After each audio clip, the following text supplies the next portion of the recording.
I'm Sabrina, 32 years old, and 3 weeks ago, my father called me a loser in front of 50 people at his Father's Day celebration. He didn't whisper it. He didn't pull me aside. He stood at the head of a mahogany table worth more than my annual salary, raised his crystal glass of Chateau Margaux, and announced to every relative, business partner, and Forbes journalist in attendance, "I'm proud of all my children, except the failure sitting at this table." Everyone laughed. My brother applauded. My stepmother smiled like she'd been waiting 27 years for that moment. But I didn't cry. Instead, I stood up, walked to my father, and placed a white envelope on his plate. "For you, Dad. Happy Father's Day." Then I left. When he opened that envelope, his scream echoed through the entire mansion. Before I tell you what was inside, please take a moment to like and subscribe. But only if this story resonates with you. And let me know in the comments. Where are you watching from? And what time is it there? Now, let me take you back 2 months earlier. The day Aunt Ruth handed me a wooden box that my mother had kept hidden for 27 years. The Prescott estate sits on 12 acres in Brookline, Massachusetts, 4 stories of Georgian architecture, wrought iron gates, and a driveway lined with imported Italian cypress trees. Forbes featured it twice. Architectural Digest called it understated elegance. I called it a prison with really good landscaping. My father, Victor Prescott, built his real estate empire from the ground up, or so he tells everyone at charity galas. The truth is messier, involving my mother's family land and connections he'd rather forget. But that's a story for later. Growing up, I learned quickly where I stood in the Prescott hierarchy. At the top, Marcus, my older brother, 35, groomed since birth to inherit the throne. He drives a Porsche 911 Turbo S and has never worn the same tie twice. Father's golden child, father's mirror image. Below him, Clarissa, my younger half-sister, 27, daughter of my stepmother Helena, marketing director at Prescott Holdings, a title she earned by existing. She posts her Hermes bags on Instagram and calls it personal branding. And then there's me, Sabrina, the public school teacher, the one who drives a 10-year-old Honda Civic and buys her dresses at Nordstrom Rack, the one who chose helping children over making money, which in Prescott language translates to complete and utter disappointment. Every time I visit the estate, I park my car around the corner, behind the gardener's shed. Not because anyone told me to, but because the one time I parked in the circular driveway, Marcus laughed so hard he choked on his espresso. "Did you Uber here in that thing?" he'd asked. "Or is it a rental? Please tell me it's a rental." It wasn't a rental, it was the only thing I owned outright, and I was proud of it. But in that house, pride meant nothing unless it came with a price tag. The invitation came 3 weeks before Father's Day, delivered not by mail, but by Helena herself, via video call. My stepmother appeared on screen wearing a cream Chanel jacket and her signature Cartier love bracelet, the one Victor gave her on their 10th anniversary. Her smile was perfect, practiced, the kind of smile that made you feel like you were being interviewed rather than invited. "Sabrina, darling," she cooed, "I hope I'm not interrupting your work." The pause before work was deliberate. It always was. "Not at all, Helena. What's up?" "Well, as you know, your father is receiving the Businessman of the Year award from the Boston Chamber of Commerce. We're hosting a celebration at the estate, very intimate, just family and a few close associates." She paused, letting the weight of intimate settle. "Naturally, we need you there." Naturally. Not want, need. "Press will be attending," she continued, adjusting an invisible strand of hair. "Forbes is sending a photographer. It's important that we present a unified family front." Ah, there it was. I wasn't being invited because they missed me. I was being invited because an empty chair would raise questions. Sabrina Prescott, the absent daughter, that would be a headline. Sabrina Prescott, standing quietly in the background while her father collected another trophy, that was just set dressing. "Of course," I said, keeping my voice neutral. "I'll be there." "Wonderful." Her smile widened, but her eyes stayed cold. "Oh, and Sabrina, do try to dress appropriately. Your father's reputation is on the line." The call ended before I could respond. I stared at my phone for a long moment, remembering all the other times Helena had reminded me to dress appropriately, to speak appropriately, to exist appropriately. She wasn't inviting me to a celebration. She was summoning me to perform. I should explain why I kept going back. When I was 10 years old, I won first place in my school's essay contest. The topic was my hero, and I wrote about my mother, how she used to read to me every night, how she smelled like jasmine and old books, how she told me I was her greatest gift. My mother had been dead for 5 years by then, but writing about her made her feel close again. I ran home clutching that certificate like it was made of gold. Father was in his study reviewing contracts. I burst through the door, breathless. "Daddy, I won! First place in the whole school!" He didn't look up from his laptop. "Writing?" he said. "And how much money does writing make, Sabrina?" I stood there, certificate wilting in my hands. I don't know. I just thought, "Marcus," he called out, "scored 2 goals in his soccer match today. That's the kind of achievement that matters. Teamwork, competition, winning." Marcus appeared in the doorway, 13 years old, and already wearing the smirk he'd perfect over the next 2 decades. "Yeah, little sis. Maybe stick to cheering from the sidelines." That night, I tore up my certificate and cried myself to sleep. But I remember one thing clearly. My grandmother, Victor's mother, found me afterward. She was the only warm presence in that cold house. She pulled me into her arms and whispered something I didn't understand at the time. "You look so much like your mother, sweetheart. So much like Eleanor." She said it like a secret, like a prayer. I didn't know then why those words carried such weight. I understand now. If the Prescott estate was a prison, Aunt Ruth's cottage in Vermont was its opposite. Ruth Bennett was my mother's younger sister, the only living connection I had to Eleanor Manning, the woman who gave birth to me and died when I was 5. While the Prescotts lived in marble and mahogany, Ruth lived in a small farmhouse surrounded by maple trees and towers of secondhand books. She'd been a librarian for 30 years. Her idea of luxury was a new reading lamp. I loved her fiercely. Every birthday, without fail, Ruth sent me a handwritten card. Not a text, not an email. A real card, with pressed flowers from her garden and words that made me feel seen. "Happy birthday to my favorite niece. Your mother would be so proud of the woman you're becoming." She was the only person who said my mother's name out loud. We talked on the phone every few weeks, me complaining about school administration, her recommending obscure novels I'd never heard of. Our conversations were easy, uncomplicated, nothing like the verbal landmines of Prescott family dinners. But there was always something Ruth held back. A hesitation in her voice when I mentioned Victor. A careful deflection when I asked about my mother's past. "One day," she'd say, "when you're ready, I have something to show you, something Eleanor wanted you to have." "Ready for what?" I'd ask. "You'll know." I never pushed. Ruth wasn't the type to withhold things without reason, and part of me, I think, was afraid of what I might find. But that fear was about to become irrelevant. Because 2 months before Father's Day, I drove to Vermont for spring break, and Ruth finally decided I was ready. But first, let me tell you about the Friday dinners. Every week, without exception, the Prescott family gathered around a 20-seat oak dining table imported from some chateau in France. Waterford crystal, diptyque candles, wine that cost more than my monthly grocery budget. It should have felt elegant. Instead, it felt like a performance review. The ritual was always the same. Victor would sit at the head of the table, swirling his wine like a judge preparing to deliver verdicts. Helena would perch beside him, perfectly postured, monitoring everyone's behavior like a hawk in couture. And then the questioning would begin.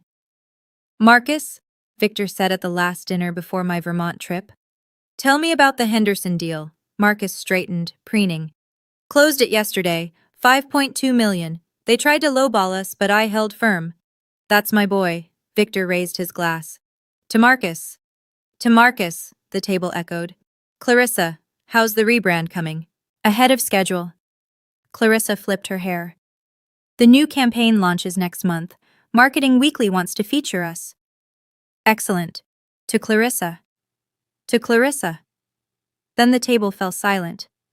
Victor's gaze slid toward me. "Sabrina." He said my name like it was a chore. "Anything to report?" I set down my fork. "Actually, yes. One of my students, a girl from a rough home situation, just got accepted to Boston University on a full scholarship.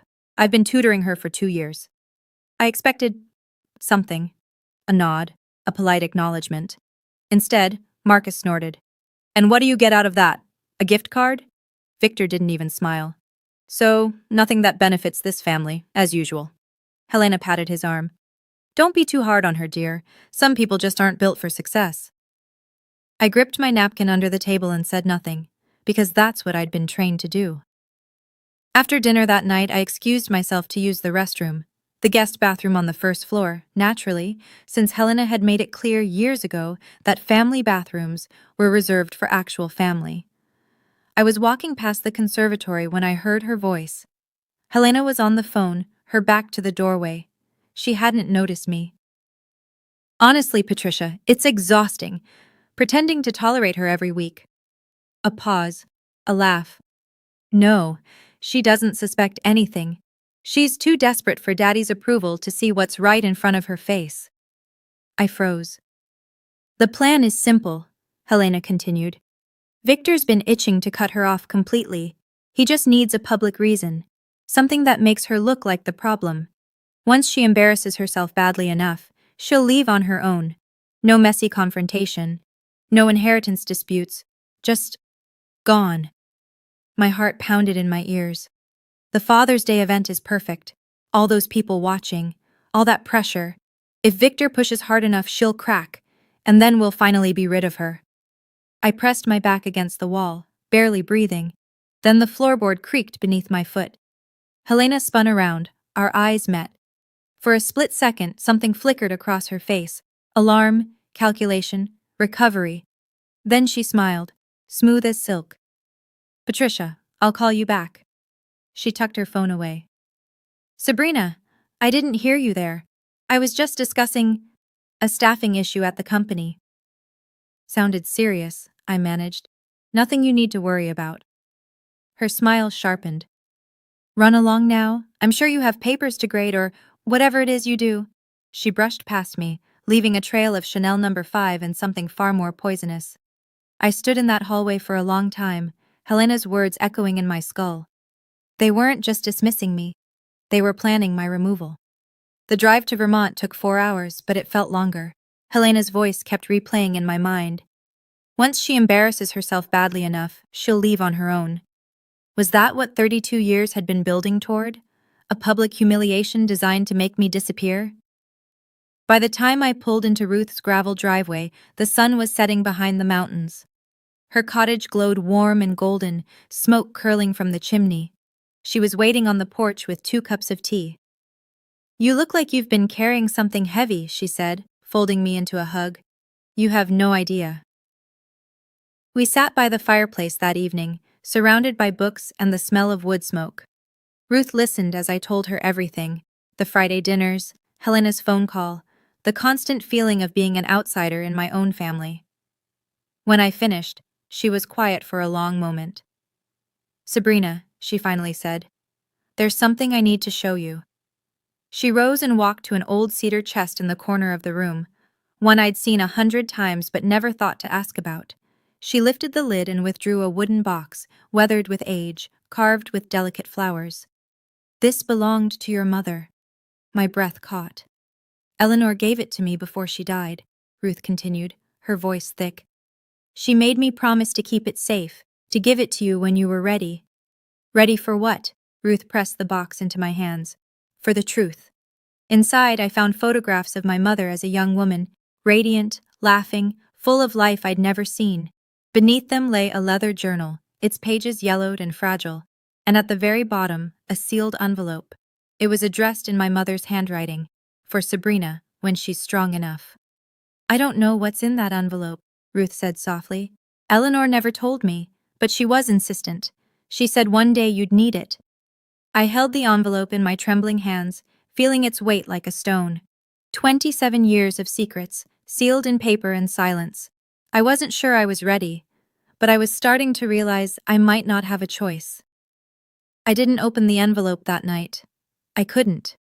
Instead, I tucked it back into the box and drove home to Boston, with it sitting on my passenger seat, like a ticking bomb. Every red light, every traffic jam, I'd glance at it and wonder what my mother had been so desperate to tell me. But life, as it does, intervened. The week before Father's Day, Helena scheduled a family video call to coordinate logistics for the celebration. What that actually meant was making sure everyone looked perfect for the cameras. Victor's face filled my laptop screen like a tribunal judge. Helena hovered behind him. Clarissa waved from her corner, and Marcus smirked from what appeared to be his corner office. "The Forbes photographer arrives at 6, Victor announced. "Everyone should be dressed by 5:30. This is a black tie event. I expect you all to represent this family appropriately." His gaze landed on me. "Sabrina, that means you especially. No, teacher clothes." "I know how to dress myself, Father." "Do you?" Marcus chimed in. "I can send you something from Neiman's, my treat. Consider it charity." He laughed at his own joke. No one else did. "That won't be necessary," I said through clenched teeth. "Victor," Helena interjected sweetly, "perhaps you could give Sabrina a clothing allowance, just this once. We wouldn't want any unfortunate photos circulating." "No," I cut her off before Victor could respond.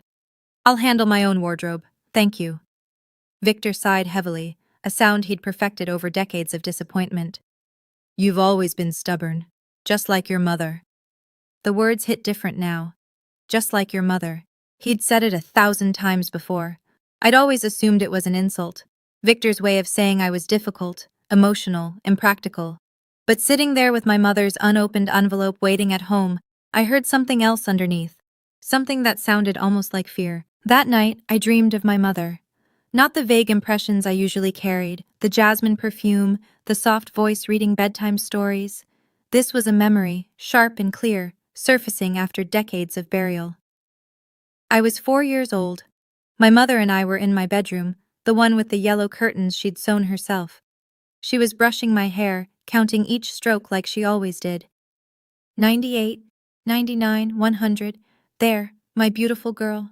She wrapped her arms around me from behind, and we looked at our reflection in the mirror together. Her dark hair and my lighter brown, her warm eyes and my blue-gray ones. "Mama, why do I look different from Daddy?" She went still, just for a moment. "Because you look like me, sweetheart, and that's a good thing." "Does Daddy think it's a good thing?" She didn't answer right away. When she spoke again, her voice was fierce. "Listen to me, Sabrina. You are my greatest gift.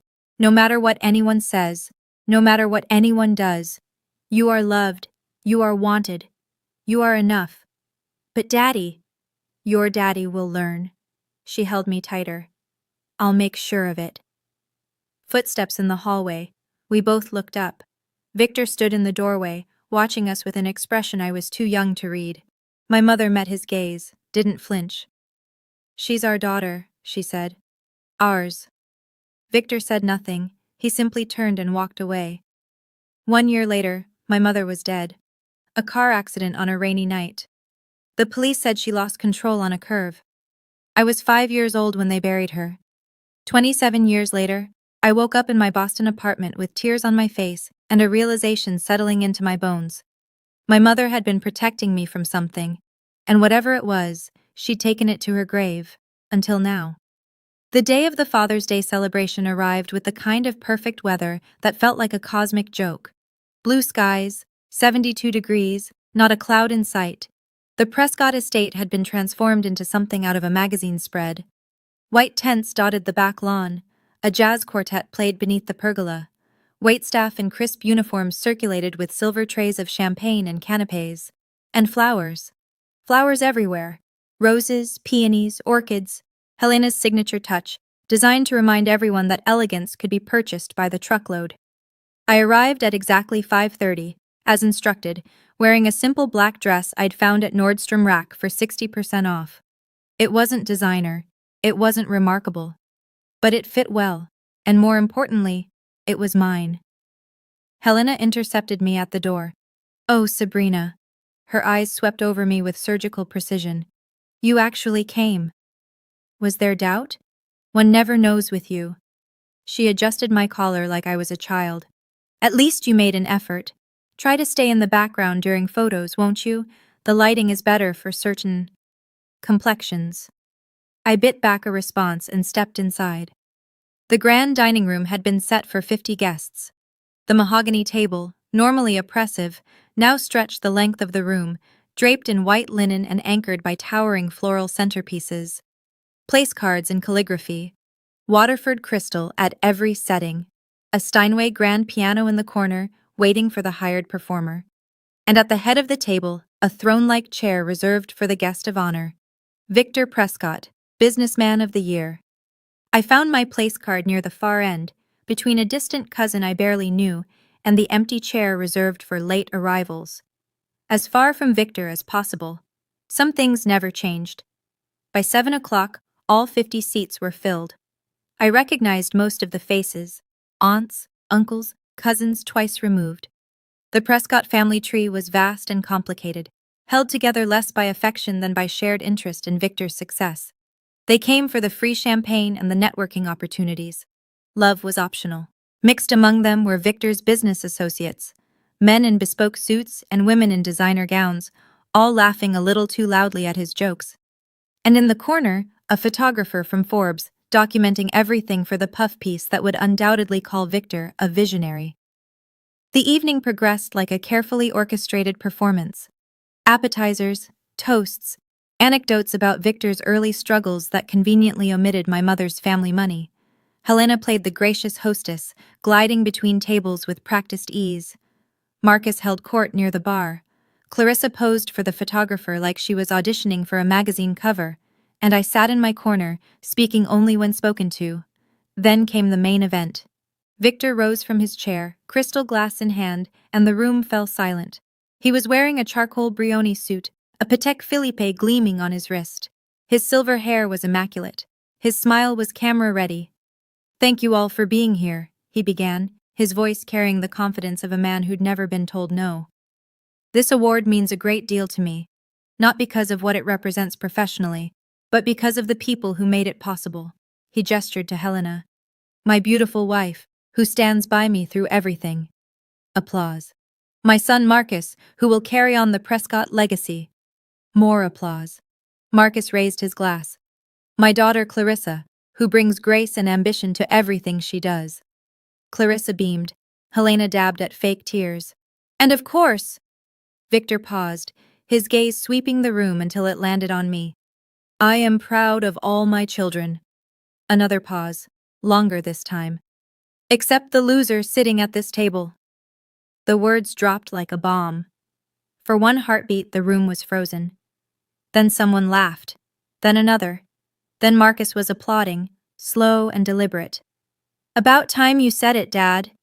Helena pressed her lips together, suppressing a smile. 50 pairs of eyes turned to me, and I felt something inside me go very, very quiet. I didn't cry. I know that's what they expected, what they wanted. Sabrina, the sensitive one. Sabrina, the emotional one.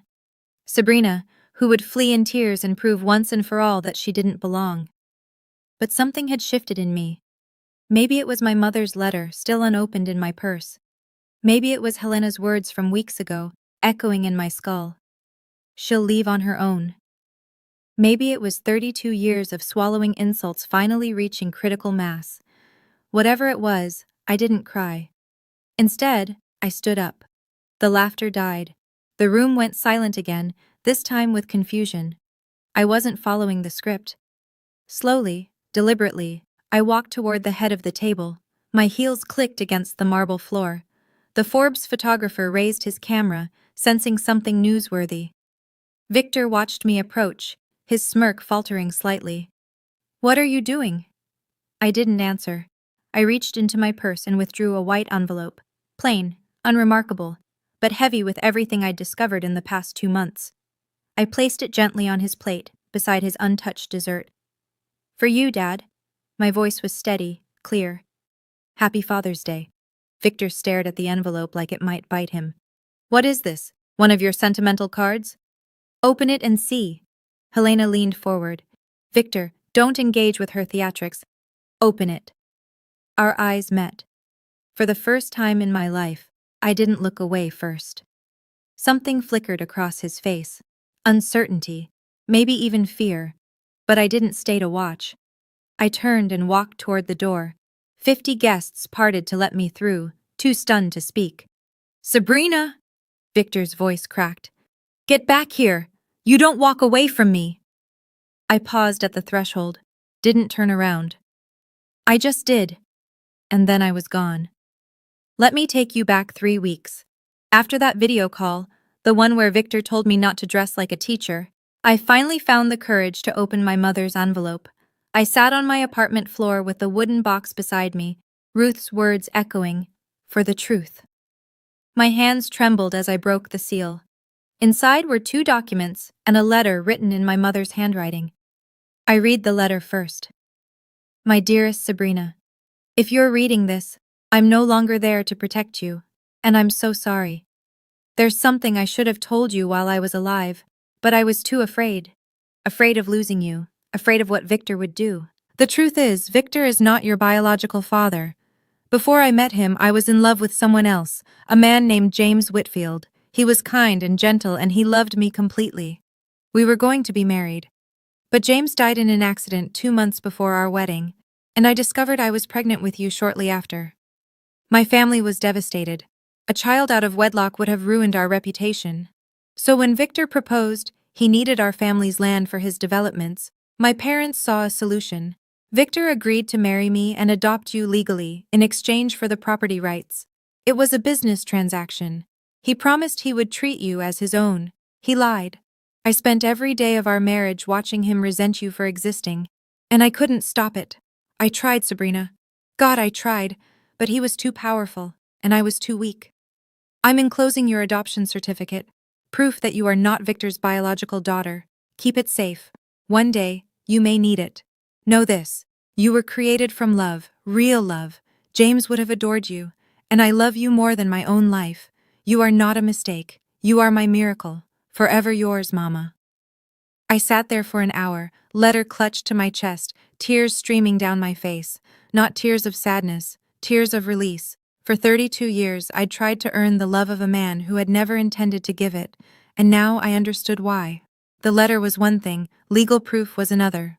The next morning, I called Daniel Hartley, my closest colleague at school. We'd been friends for 3 years.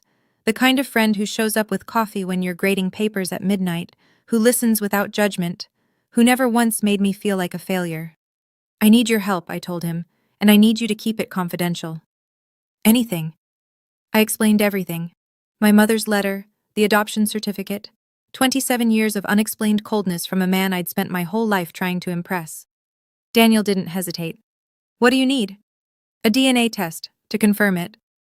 Getting Victor's sample was easier than I expected. At one of the Friday dinners, he'd left his jacket draped over a chair. Before I left, I pulled a few hairs from the collar, strands with the follicles still attached. Legally, it was gray area. Ethically, I was past caring. The testing facility was AABB accredited, the gold standard for paternity testing. Results in 2 weeks. 14 days felt like 14 years. When the email finally arrived, I was sitting in my classroom after hours, surrounded by student essays. My hands shook as I clicked open the PDF. Probability of paternity, 0.00%. Conclusion. The alleged father is excluded as the biological parent. 0%. Not a doubt, not a possibility. 0. I sat there in the empty classroom, fluorescent lights buzzing overhead, and started to laugh. All those years, all that desperate striving, all those moments I'd thought, if I just try harder, he'll finally love me. He was never going to love me, not because I wasn't good enough, because I was never his to love. Daniel found me still sitting there an hour later, the test results printed and clutched in my hands. "You okay?" he asked quietly. I looked up at him with wet eyes and the first real smile I'd felt in weeks. "I'm better than I've been in 32 years. That night, alone in my apartment, I finally let myself fall apart. I sat on my bedroom floor with my mother's photograph in my hands, the one from Ruth's box, where Eleanor was laughing in a summer dress, her whole life ahead of her. She couldn't have been more than 23. "You knew," I whispered to her image, "you knew he would never accept me, and you tried to protect me anyway." For the first time, I understood the sadness I'd always sensed beneath her smiles.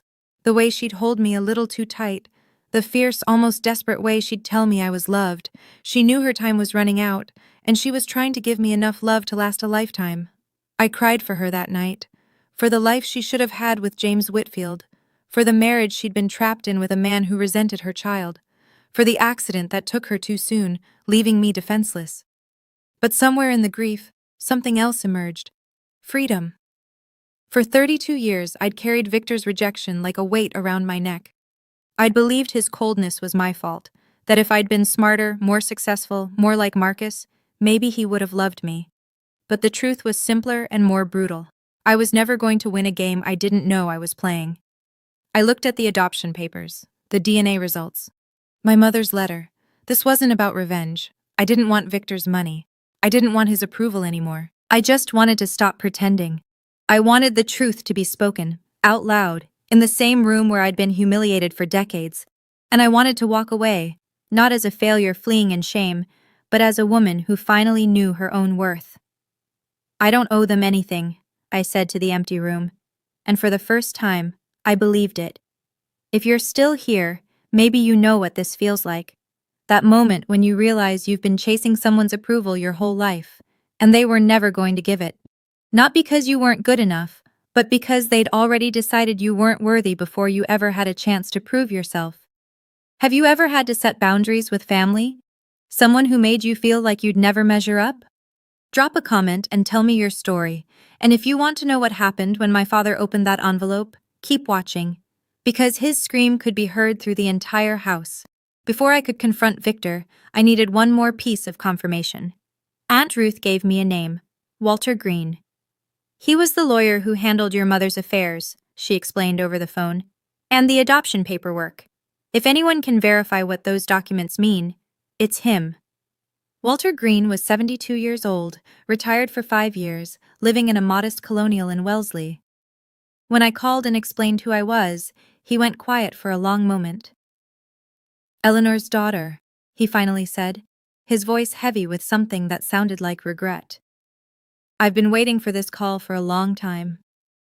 We met at his home office, surrounded by shelves of leather-bound legal books and framed photographs of grandchildren. He moved slowly, but his mind was sharp as a tack. I showed him the adoption certificate, the DNA results, my mother's letter. He read each document carefully, then removed his glasses and rubbed his eyes. It's all legitimate, he said. I drafted that adoption agreement myself 32 years ago. Victor signed it in my office. So he knew from the very beginning. He knew before the wedding. Walter's voice was bitter. Your mother was upfront about her pregnancy. She offered to release him from the engagement. But Victor saw an opportunity. Her family's land was worth millions. He agreed to adopt you in exchange for the property rights. And the condition?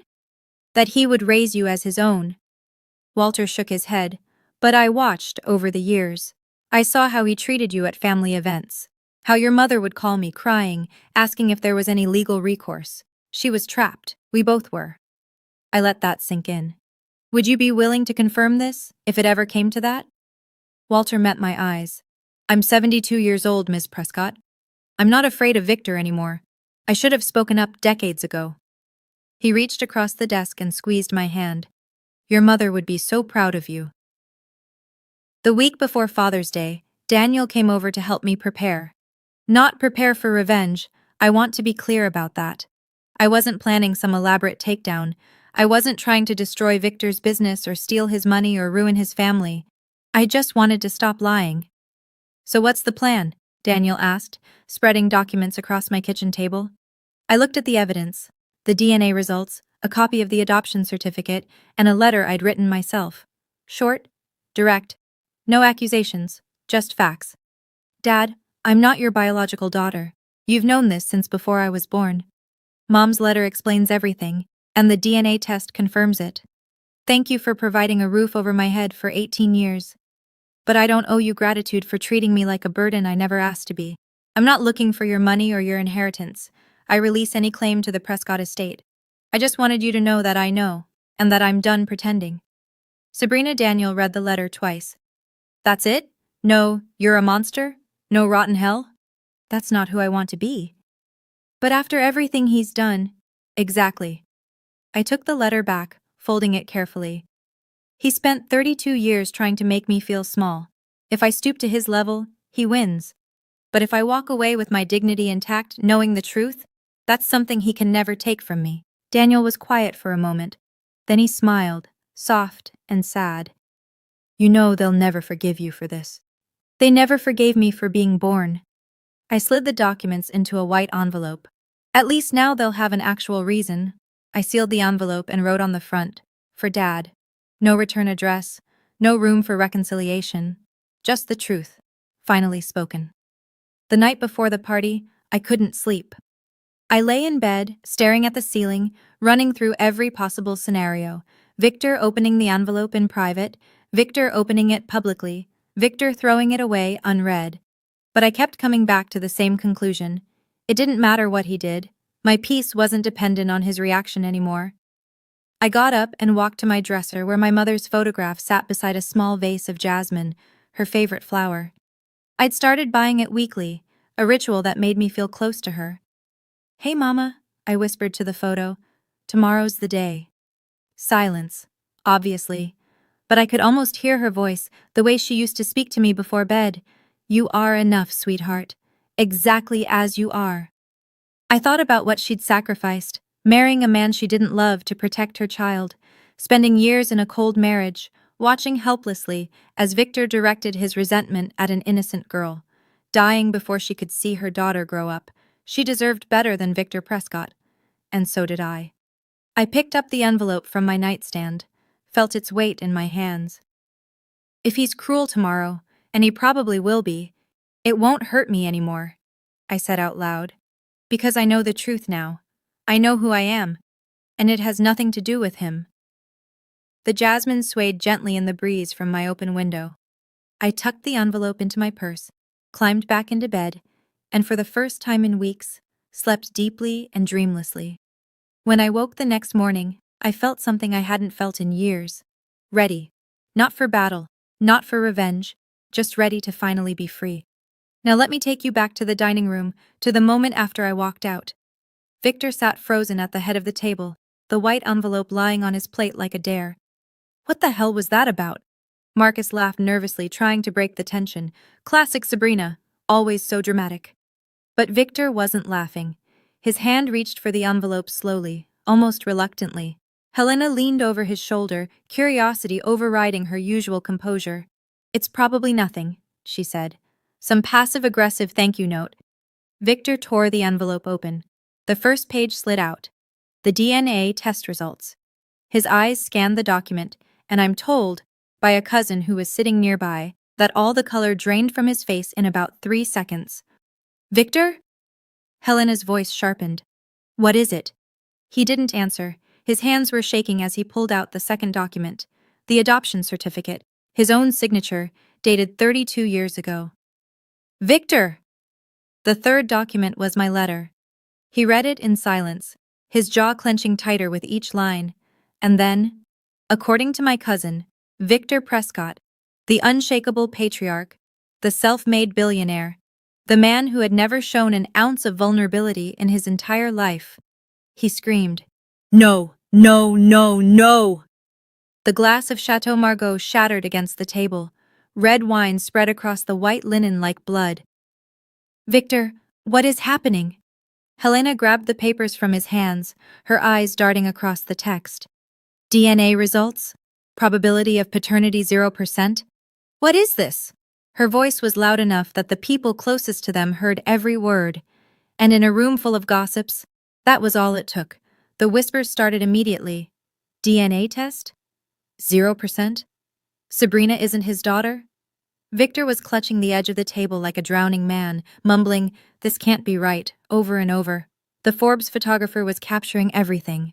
And somewhere in the parking lot, I was climbing into my Honda Civic, hands steady on the wheel, heart pounding with something that wasn't quite triumph. It was relief. Helena, for all her cunning, made a fatal mistake in that moment. She panicked out loud. Adoption certificate? She was still staring at the papers, her voice carrying across the suddenly silent room. Victor, you adopted Sabrina? She's not your biological child? 50 guests heard every word. To Helena's credit, she realized her error almost immediately. But it was too late. The information was already spreading through the room like wildfire. Did she say Sabrina isn't his daughter? He adopted her? But he's been treating her like garbage for years. If she's not even his kid, why was he so cruel? Victor finally found his voice. Everyone, this is a private family matter. Private? Aunt Margaret, my father's older sister, a formidable woman in her 70s who had never liked Helena, rose from her seat. You just called that girl a loser in front of everyone. Now we find out she's not even your daughter, and this is private? Margaret, sit down. I will not sit down. Margaret's voice could have cut glass. Eleanor was like a daughter to me. I watched how you treated her child after she died. We all did. We just didn't have proof that it was deliberate. The room erupted. Cousins whispered furiously. Business associates exchanged uncomfortable glances. The photographer from Forbes, I later learned, was furiously texting his editor. Victor, one of his business partners, a man named Howard Chen, stood up with visible discomfort. I think perhaps I should be going. Howard, don't be ridiculous. I came here to celebrate your award, not to witness. He gestured vaguely at the chaos. Whatever this is, I'll call you next week. He left. 2 other associates followed. Marcus was on his feet trying to control the damage. Everyone, please. My father is clearly upset. Let's just take a breath. Marcus, Helena's voice was icy. Not now. But Marcus kept talking, and Helena kept snapping, and Victor kept clutching the adoption papers like they might burst into flames if he held them tightly enough. Meanwhile, the truth kept spreading, and there was nothing any of them could do to stop it. What happened next, I pieced together later from Aunt Margaret's account. The room had descended into chaos, controlled chaos, the kind that happens at wealthy gatherings where no one raises their voice, but everyone is absolutely furious. Margaret stood at the center of it, commanding attention the way only a 73-year-old Prescott matriarch could. Let me make sure I understand this correctly, her voice cut through the murmurs. Victor, you married Eleanor knowing she was pregnant with another man's child. You legally adopted Sabrina, and then you spent 30 years punishing that little girl for circumstances beyond her control? Margaret, you don't know what you're talking about. I know exactly what I'm talking about. She took a step closer to him. I was at your wedding. I watched Eleanor's face when she said her vows. She wasn't in love with you, Victor. She was terrified. And now I understand why. Another cousin chimed in, Robert, who had always seemed to worship Victor. Is this true? You knew from the beginning? This is none of your business. It became our business when you made your announcement. Robert's voice was cold. We all laughed. I laughed. At a woman who never did anything to deserve it. The mood in the room had shifted palpably. These weren't strangers accusing Victor, they were family. People who had witnessed years of subtle cruelty and explained it away. People who were now realizing they had been complicit. You made us all part of your vendetta, Margaret continued. Every joke at Sabrina's expense, every dismissive comment. You wanted us to look down on her, and we did, because we trusted you. Victor's face had gone from pale to mottled red. I gave that girl everything. Everything except basic human decency. The silence that followed was deafening, and somewhere across town I was pulling into my apartment parking lot, finally able to breathe. According to Margaret, the most devastating moments came from Victor's own children. Marcus was the first to crack. He'd been pacing behind his father trying to manage the situation when the full weight of the revelation finally hit him. He stopped mid-stride, staring at the adoption papers still clutched in Victor's hand. Wait. His voice was strange, hollow. Wait. Marcus? Victor reached for him. You knew. Marcus stepped back. My whole life, you told me Sabrina was a disappointment, that she wasn't living up to the Prescott name, that I had to work harder because she was dragging us down. Son, but she was never a Prescott. Marcus's voice broke. She was just some kid you agreed to raise for a land deal. And you made me hate her for it. I didn't make you. You did. Marcus's composure finally shattered. Every time I mocked her, you laughed. Every time I excluded her, you approved. I thought I was being a good son, but I was just I was just a weapon. Clarissa was crying now, mascara streaming down her carefully contoured cheeks. Mom? She turned to Helena. Did you know about this? Helena's silence was answer enough. You told me Sabrina was jealous of us, that she hated me because I had what she wanted, but she never wanted anything except— Clarissa's voice broke. Except to be part of the family. Clarissa, darling, it's more complicated than— No, it's not. Clarissa pulled away from Helena's outstretched hand. It's really not complicated at all. You're horrible people. And you raised me to be horrible too. She grabbed her purse and headed for the door. Where are you going? Helena called after her. To find my sister. The door slammed behind her, leaving a silence so complete you could hear the ice melting in the abandoned champagne glasses. But Margaret wasn't finished. I learned later that she'd been waiting decades for this moment, not out of malice, but out of a guilt that had never quite faded. She'd known Eleanor, loved her like a sister, and she'd watched, helpless, as Victor slowly crushed the light out of her. Since we're laying bare family secrets, Margaret said, her voice carrying across the devastated room, let me add one more. Victor's head snapped up. Margaret, don't! Eleanor didn't die in an accident. The room went completely still. She lost control of her car on a rainy night, that's true. But do you know why she was driving at midnight in a storm, Victor? No answer. Because you told her you were going to send Sabrina away, to boarding school. You said you couldn't stand looking at another man's child anymore. Gasps rippled through the room. Eleanor was driving to her sister's house, to Ruth, to beg her to take Sabrina in. She was going to leave you. Finally, after years of threats and manipulation, she'd had enough. You don't know that. I know because she called me that night. Margaret's voice trembled. She was crying so hard I could barely understand her. She said, Margaret, he's going to take my baby away. I can't let him. I'd rather die than let him hurt her anymore. The room was frozen.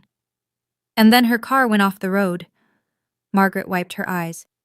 She didn't lose control, Victor. She lost hope. Victor looked like he'd been struck. Eleanor spent 8 years in a loveless marriage, protecting a daughter you never wanted. She was 29 years old when she died, and the last words she ever said to anyone were about keeping Sabrina safe. That's not fair. Fair? Margaret's voice rose for the first time. You want to talk about fair? That little girl grew up motherless in a house full of people who resented her existence. You don't get to talk about fair. Victor opened his mouth, but no sound came out. For the first time in his life, Victor Prescott had nothing to say. The aftermath of Margaret's revelation was unlike anything the Prescott family had ever witnessed. Marcus, who had spent his entire life modeling himself after Victor, looked like a man watching his identity crumble. He sank into a chair, head in his hands. I called her a charity case. The words came out broken, barely audible. At Thanksgiving, 3 years ago, in front of everyone, I said, at least we know one person at this table didn't earn their place here. Everyone laughed. Sabrina just smiled, like she was used to it. He looked up, tears streaming down his face. She was used to it, because I did it all the time, because you made me think it was okay. Victor said nothing. I'm 35 years old. Marcus's voice cracked. And I've been a bully my entire adult life. To my own sister, who wasn't even technically my sister, who never did anything to me except exist. Marcus, you couldn't have known. I didn't want to know. He stood abruptly, chair scraping against the marble floor. I didn't ask questions because the answers might have made me uncomfortable. That's not ignorance, Dad. That's cowardice. He turned to Helena, who had been standing frozen. Her perfect composure finally cracked. And you orchestrated this. You told me Sabrina was beneath us. You coached me on exactly what to say to make her feel small. I was protecting this family. You were protecting your inheritance. Marcus's disgust was palpable. This was never about family. This was about money. It's always been about money with you. He looked at his father one last time. I don't know who I am anymore, but I know I don't want to be you. Marcus walked out of the dining room without another word, and Victor, for the first time anyone could remember, looked truly alone. Victor made one last attempt to salvage the evening. He straightened his brioni jacket, smoothed his silver hair, summoned the commanding presence that had built a real estate empire and intimidated boardrooms for 40 years. Everyone. His voice was firm, controlled. This is a family matter. I appreciate your concern, but I must ask you to respect our privacy. Let's end the evening here, and I'll address these allegations appropriately. No one moved. I said, "The evening is over." "Victor." It was Howard Chen's voice, coming through the speakerphone his assistant had left on the table. He must have been listening from his car. "I'm withdrawing from the Meridian project. My attorneys will contact yours Monday morning." "Howard, be reasonable. I just watched you call your own daughter, adopted or not, a loser in front of 50 people. Then I learned you've been psychologically abusing her for 30 years. What exactly is reasonable about continuing to do business with you?" The line went dead. Before Victor could respond, 2 more phones buzzed. Text messages, emails. The dominoes were falling. "Mr. Prescott?" The Forbes photographer stepped forward, visibly uncomfortable. "I think you should know. My editor just asked me to pivot the article. We'll be reaching out for comment before publication." Victor's face went gray. "Get out!" His voice was barely a whisper. "All of you, get out of my house!" Slowly, the guests began to disperse, not with the satisfied air of people who'd attended a celebration, but with the shell-shocked expressions of witnesses to a catastrophe. Margaret lingered at the door. She looked at Victor one last time. "Eleanor deserved better," she said quietly, "and so did Sabrina." Then she was gone. And Victor Prescott stood alone in his ruined dining room, surrounded by shattered glass and spilled wine and the wreckage of a reputation built on lies. "You know, sitting here now, I realize something important. I didn't destroy my father. I didn't bring down his empire, or steal his money, or ruin his marriage. I just told the truth. The truth has a funny way of doing the rest. If you've ever been in a situation where you had to choose between keeping the peace and speaking up, I see you. I know how hard that choice is, and I know that sometimes the bravest thing you can do is simply stop pretending. What happened after that night? Did I see Victor again? Did I forgive Helena? Stay with me. We're almost at the end." While the Prescott estate imploded, I drove home in silence. No radio, no podcasts, just the hum of the engine and the steady rhythm of my breathing. I pulled into my apartment complex, a modest building in Somerville, nothing fancy but mine, and sat in the parking lot for a long time. My phone buzzed. Text from Victor. "How dare you, call me immediately." Text from Marcus. "Sabrina, please, we need to talk." Text from Helena. "You've destroyed this family. I hope you're happy." And then, finally, a text from Aunt Ruth. "Margaret called me. She told me everything. I'm so proud of you, sweetheart." I deleted the first 3 messages without responding. But Ruth's, that one I saved. Inside my apartment, I walked straight to my dresser and picked up my mother's photograph. "It's over, Mama." My voice came out steadier than I expected. "I'm free." I knew there would be fallout. Legal complications maybe, angry phone calls definitely. The Prescotts weren't the type to accept humiliation quietly. But in that moment, none of it mattered. My phone rang again, Victor's number. I let it go to voicemail. Then Marcus's number, voicemail. Then a number I didn't recognize. I answered that one. "Sabrina?" It was Clarissa, her voice thick with tears. "I know you probably don't want to talk to me, but I had to say, I'm sorry. I'm so sorry." I sat down on my bed, phone pressed to my ear. "Where are you?" "In my car. Outside your building." A pause. "I know you need space. I know I don't deserve anything from you, but if there's ever a chance, if you're ever willing to talk." I looked out my window. Sure enough, a white BMW was parked across the street. "Come upstairs, Clarissa." It wasn't forgiveness, not yet, but it was a start. 1 week later, the consequences became concrete. The Forbes article never mentioned Victor's award. Instead, it ran a piece titled, "The Prescott Family's Carefully Constructed Image Shatters at Father's Day Celebration." The details were damning but accurate. The public humiliation, the DNA revelation, the subsequent exodus of business partners. Howard Chen officially withdrew from the Meridian project, a $70 million development that had been Victor's crown jewel. 2 other partners followed within days, citing concerns about corporate leadership. Helena filed for legal separation. Not because she'd suddenly developed a conscience, but because, as Marcus bitterly explained, she knew the money was about to dry up and wanted to secure her share before things got worse. Marcus resigned as COO of Prescott Holdings. His resignation letter, which somehow leaked to Boston Business Journal, contained a single sentence: "I need to learn who I am when I'm not trying to be my father." And me? I went back to work. I graded papers. I coached students through college applications. I ate lunch with Daniel in the teacher's lounge and talked about everything except the Prescott family drama. But things had changed. My cousin Robert, the one who'd laughed at Victor's loser joke, sent me flowers with a card that simply said, "I'm sorry." Aunt Margaret called every few days to check on me, sharing updates I hadn't asked for but appreciated anyway. And Clarissa. Clarissa called every single day. "Can we get coffee?" she asked on day 7. "Not at a restaurant your family owns." "There's a diner near my apartment. Nothing fancy, just coffee." I hesitated. A week ago, I would have said no, but something had shifted in me too. I wasn't the woman who flinched at Prescott judgment anymore. "Fine," I said, "but I'm buying." Deal. It wasn't reconciliation, not yet, but it was something new. The diner Clarissa chose was exactly what she promised. Nothing fancy. Formica tables, vinyl booths, a waitress who called everyone hun, and refilled coffee without being asked. The kind of place Helena would never set foot in, which is probably why Clarissa picked it. She was already there when I arrived, hunched over a cup of black coffee like it was a lifeline. Without her usual designer armor, the Hermes bags, the perfect makeup, she looked younger, smaller.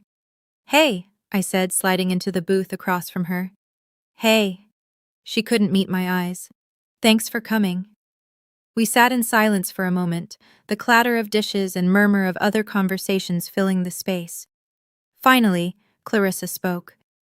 "I've been replaying every conversation we've ever had, every time I made you feel like you weren't good enough, every time I compared myself to you and made sure you knew I thought I was winning." "Clarissa, no, let me finish." She looked up, eyes red-rimmed. "I was 27 years old before I realized I'd never actually had a relationship with my own sister. I just had a competition, and I didn't even know what I was competing for." "Neither did I admitted. "I thought if I tried hard enough, eventually I'd be part of the family." "You were always part of the family. We just—" She swallowed hard. "We were too busy performing to notice." I stirred my coffee, processing. "Can we start over?" Clarissa asked, her voice small. "I know I don't deserve it. I know you might never trust me, but can we try?" I thought about my mother, about chosen family, about the difference between blood and belonging. "We can't erase 27 years of damage with one coffee," I said finally. "But we can start somewhere." Clarissa nodded, tears spilling down her cheeks. I reached across the table and squeezed her hand. It wasn't forgiveness, but it was a door, cracked open, and sometimes that's enough. 1 month after the Father's Day disaster, I drove to a cemetery in Vermont. Aunt Ruth came with me. We walked together through rows of granite headstones until we reached a modest marker beneath an old oak tree. The stone read, "Eleanor Grace Manning, beloved mother and sister, 1969 to 2002. You are enough, exactly as you are." I'd chosen that inscription myself, when I was old enough to have an opinion. At the time, I didn't know why those words felt so important. Now I understood. I knelt in the damp grass and placed a bouquet of sunflowers against the stone, her favorite, Ruth had told me years ago. "Hey, Mama." My voice was barely above a whisper. "I found your letter. I know everything now." The autumn wind rustled through the oak leaves above us. "I spent 32 years trying to earn love from a man who was never going to give it. But you knew that, didn't you? You tried to protect me, and you're still protecting me, even now." Ruth placed a hand on my shoulder, steady and warm. "I'm not a Prescott," I continued. "I never was. But I'm your daughter, Eleanor Manning's daughter, and that's more than enough." I stood, brushing grass from my knees. "I'm going to be okay, Mama. For the first time in my life, I really believe that." We stayed for a while longer, Ruth sharing stories about Eleanor as a young woman, her laughter, her stubbornness, her fierce love for books and flowers, and the daughter she'd barely gotten to raise. When we finally walked back to the car, I felt something I hadn't felt in decades: peace. Not the absence of pain. The pain was still there, and might always be, but beneath it now a solid foundation of truth. I knew who I was, I knew where I came from, and I knew, finally, completely, that my worth had never depended on Victor Prescott's approval. "You okay?" Ruth asked as we pulled out of the cemetery. I smiled at her, the first real smile in a long time. "Yeah," I said. "I think I finally am. Thank you for staying with me through this story." If you've ever felt invisible in your own family, if you've ever worked yourself to exhaustion trying to earn love that was never on the table, I want you to know something. Your worth is not determined by people who refuse to see it. Sometimes the bravest thing you can do is walk away, and sometimes walking away is just the first step toward walking toward yourself. If this story touched you, please hit like and subscribe, and check the description below for more stories like this one, stories of people who found their voice when they thought they'd lost it forever. Until next time, take care of yourselves, and remember, you are enough, exactly as you are.